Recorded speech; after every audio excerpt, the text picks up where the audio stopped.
Kaj je bolj nevarno? Svoboda govora ali cenzura? Jaz veljam za zagovornika svobode govora in nikakor ne želim, da se to razume, kot da sem zagovornik vseh tistih, ki to svobodo izkoriščajo, da se nespodobno oglašajo v javnosti. Veliko se jih postavlja na stališče, da lahko v imenu svobode izražanja izrečejo praktično karkoli. Ampak zato, da smo lahko osebno spodobni, mora obstajati svoboda, da nisi. Na vsak način je cenzura bolj nevarna in to zato, ker ubija možnost, da se v družbi pogovarjamo. Ampak se mi zdi, da se pri nas pod cenzuro vse prevečkrat šteje tudi postavljanje mej, ki jih svoboda izražanja ima.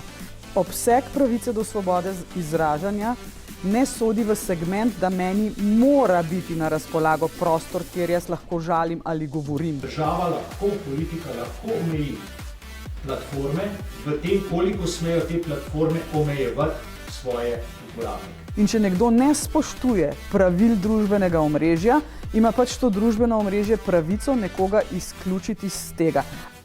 Stanje svobode govora, demokracije, sprejemanja pluralnosti v slovenski družbi ali pa v ameriški ali pa še v kakšni ni tako, da bi si ljudje lahko privoščili, da povejo, kar mislijo, tudi če je to povsem vljudno. Pomeni, da natika na gobčnike tistih, ker če se boš oglasil, boš dobil falango kletnih trolov nad sabo in jih boš fasal po dolgem in počez z brutalnimi žalitvami, a ne? Treba se je navaditi, da, kako bi rekel, da to je gostilna, da to niso pisma bralcev Sobotne priloge.